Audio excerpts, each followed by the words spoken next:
Hey, people, it's another comic book countdown where I give you my thoughts on comic books while I rank them in a countdown from, in this case, from number 10 to number 1, based on my enjoyment at the time I read them, which is very subjective because they could have been a great comic and I might have been in a bad mood. Who knows?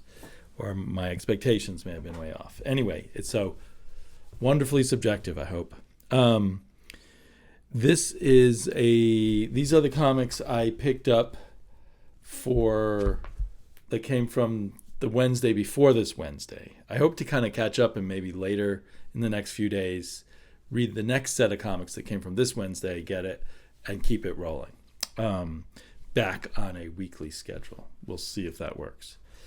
So I liked all of the comics I read, actually, but I wasn't really super grabbed. There wasn't an easy standout. And a theme that is rising up in my mind, which has been there before, of course, is endings are hard and disappoint me often. And I might, having to be honest about things, that's just the truth. I get disappointed at the endings of a lot of comics. Now, there are comics that have succeeded and pulled off their endings wonderfully, so it's not impossible to do, but it's super hard. Like Brian Azzarello and Cliff Chang's, 32 or 36 issue run on Wonder Woman ended as good as the entire run was. And I could say the same for the first 13 issue story in the current Lucifer. So it can work, it can happen, but often it doesn't. And the longer the story, the more likely I'm going to be disappointed in it. So a 12 issues, a one and done story, a kind of so-so ending is kind of fine. But the longer the story, the more weight rests on that ending, which maybe is unfair because I've had a longer journey and I should enjoy the journey and not the ending. And I do enjoy the journey, and then I still get pissed off at the last issue. Sorry about that. So that's why Resonant came in at number 10. This is Resonant number 5. It's 5. It doesn't say 5 of 5 anymore, but it was originally listed as a 5-issue series. And basically, I don't think they ended it unless I misunderstand. So I guess there may or may not be more to come. I didn't even quite understand what I saw on the last page. So that leaves me particularly disappointed. There's an ad for the trade. Do they call it Volume 1? There's an ad for the trade at the back. The artwork was incredible. Beautiful coloring, going perfectly with the line art. And so I really appreciate it there. So it wasn't a loss for me, although it felt like it skipped and it gave us too long on this fight scene, and there were other story elements that we were waiting on that it kind of just gave us a little bit of. So this can't be the end, but apparently, to my knowledge, there's no more issues coming. But I guess if it sells well enough, I'm assuming they're planning to give us more issues. It was a very, potentially, with a good ending, an incredibly scary adventure story in a slightly different apocalyptic future than we're used to. But who knows? Who knows from this issue what's going on? Okay, and then Wizards, Tommy Gun Wizards, which I think has changed its name to Machine Gun Wizards in the indicia. There must have been someone else with the name Tommy Gun Wizards who said, hey, you can't use that title. But they've just put a piece of wood, a virtual piece of wood over the words Tommy Guns here. So what's that about? I don't know. This was the conclusion. And again, it was a little bit open-ended. And it wrapped up, but I didn't fully understand what had happened. And I kind of lost track of a few of the characters because we'd been introduced to them so briefly. So there were some clever bits. There's still really great coloring by Christian Ward, the writer. And So it was fun to read, but it was kind of unsatisfying compared. The first 3 issues of this were definitely comics I was really enjoying a lot, but they fumbled a little bit at the end here, I'd say. And will there be more? I hope there will, actually. I'm not mad enough at them or anything like that. I hope there'll be more, and then maybe I will understand the story better.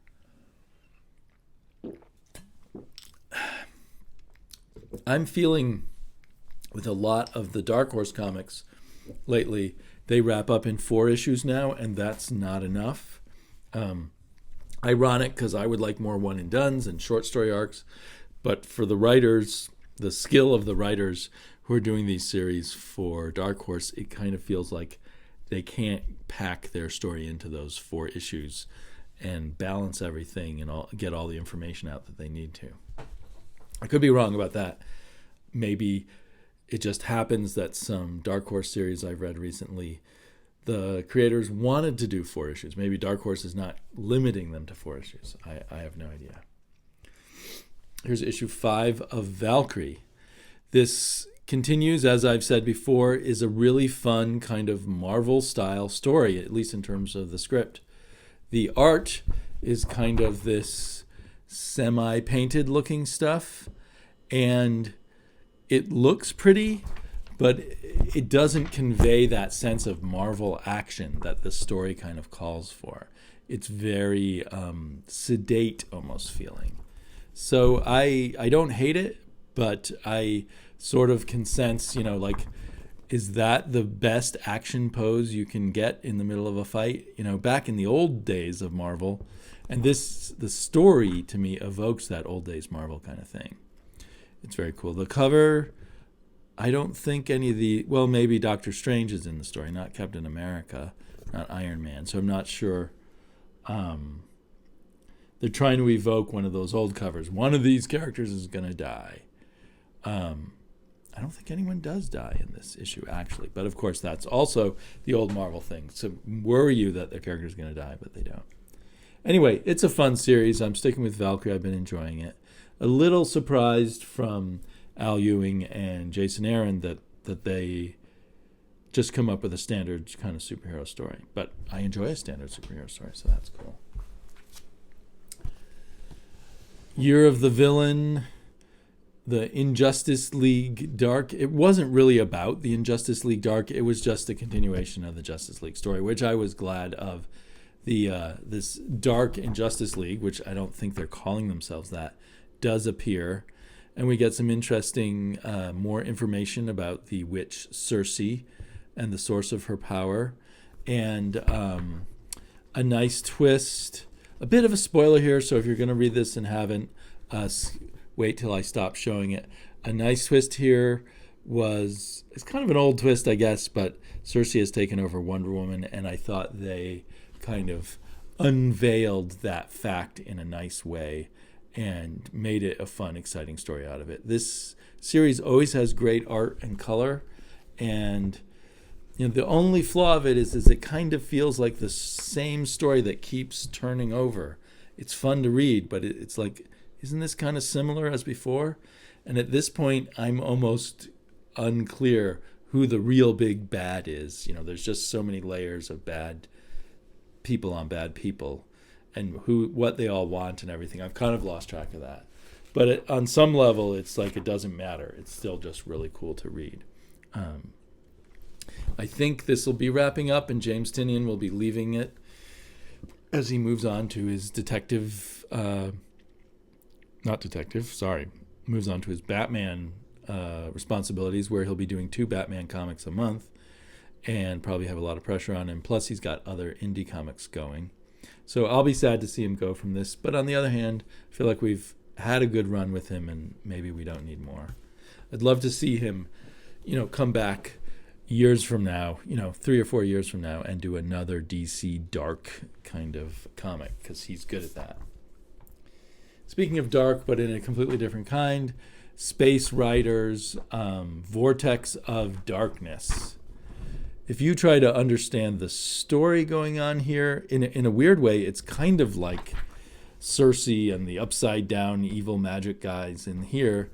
it's all about some long mythological evil that's coming back to the universe or something like that. But you can't really follow it, and I don't think you're really supposed to. It's supposed to be kind of childish and silly. And a kind of a thread for the artist, what's his name, Alex Zurit, to just kind of lay down, do more of his crazy artwork. I don't know if the artwork is as fun and crazy as the last Space Riders series, but I'm still enjoying it a lot. And definitely just has kind of a crazy old school underground comics vibe to me, really, in a fun way. All of this feels like it could be a blacklight poster for the drugged out guys in the dorm room next door or something, where the smoke is always coming out from under the doorway or something. Anyway, that was fun. Maybe eventually Alex Zurit should move on to something else, or maybe he has been doing other things in between Space Riders that I've been missing, because I'd be interested to see him take on some other genre, push himself into some other kind of storytelling mode. Or maybe I would regret saying that once I actually saw what he did. So I wasn't numbering these, was I? So just out of analness, this came in at number 10, Resonant. And not Tommy Gun Wizards anymore, came in at number 9. At number 8, we had Valkyrie. At number 7, the the Dark Justice League Dark, or the Injustice League Dark, what have you. And in at number 6 was Space Riders. So in at number 5 is Second Coming.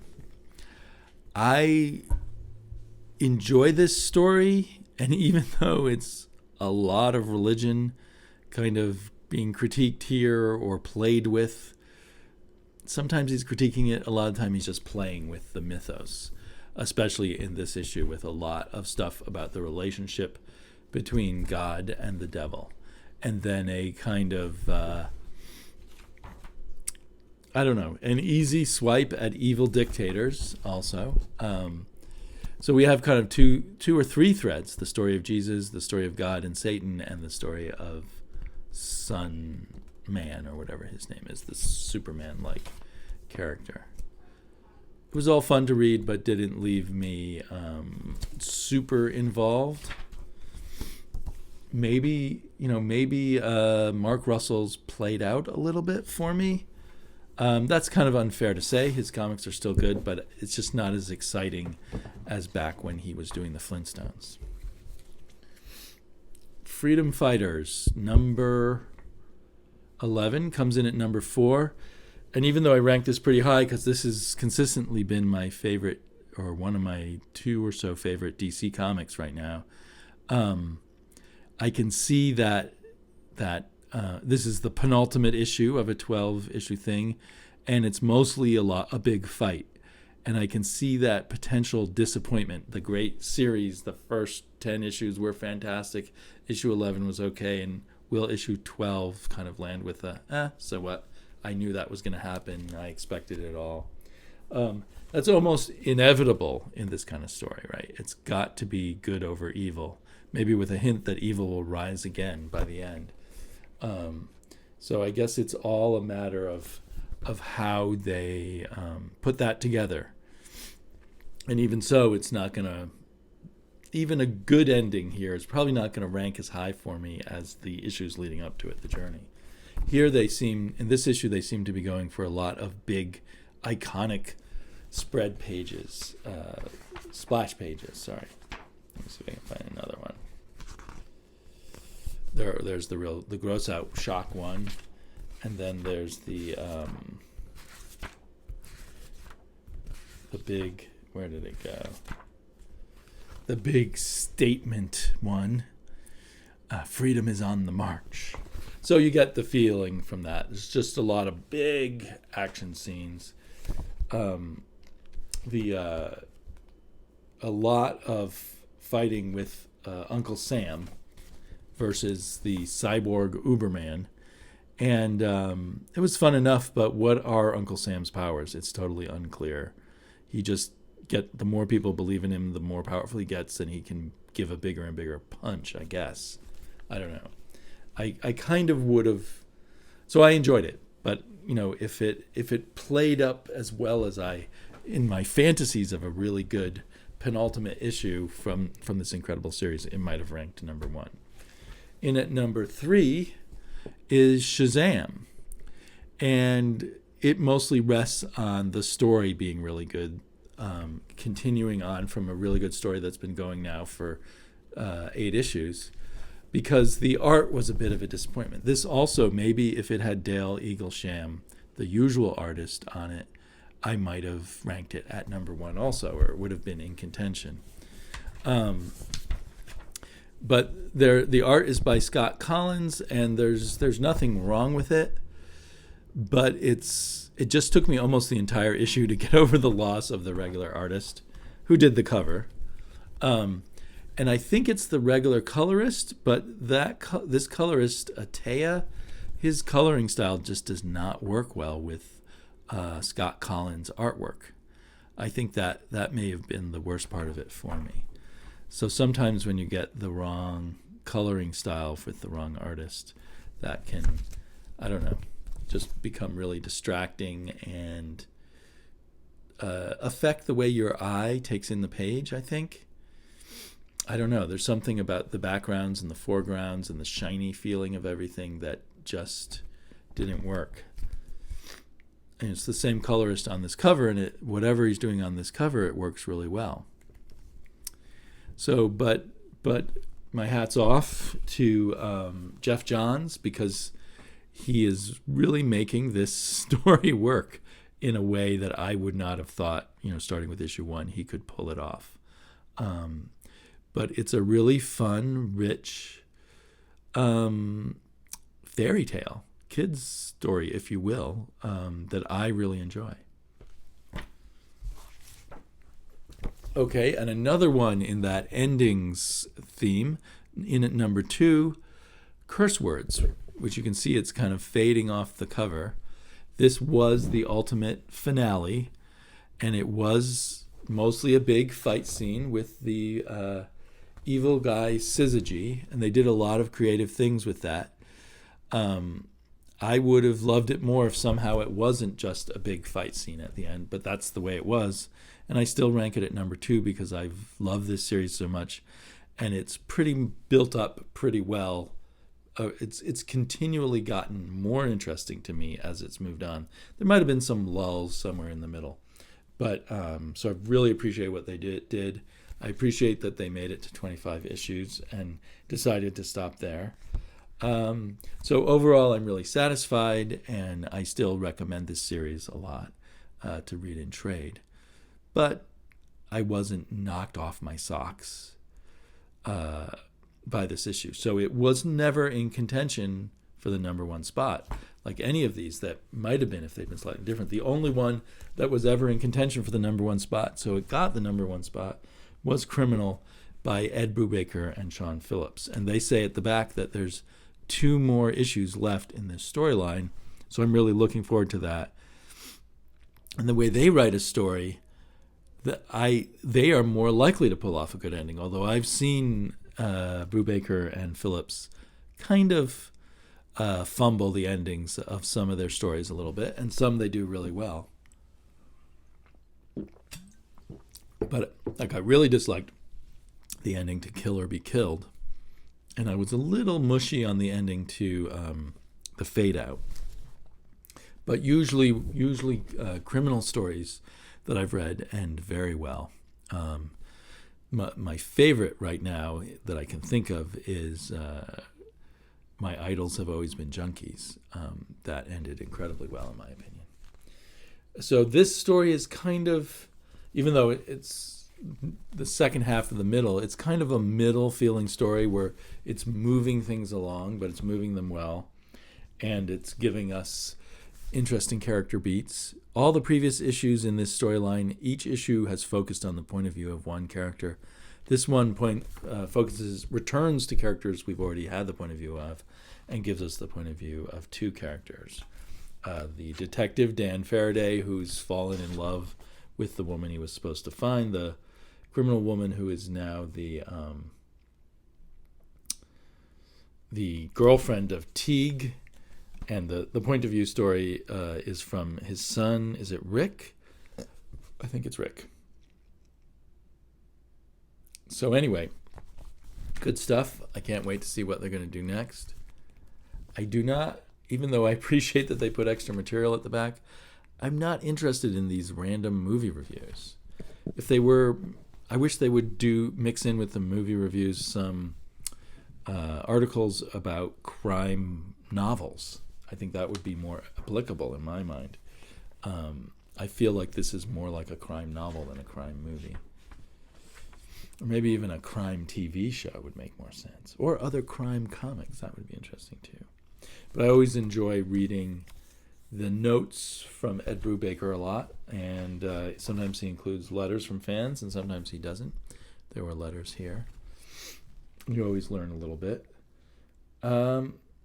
So anyway, good stuff. A good week from 2 weeks ago. We'll see what this week was like. I'll probably start reading the comics from this week tonight. Thanks for joining me, and I'll talk to you all soon.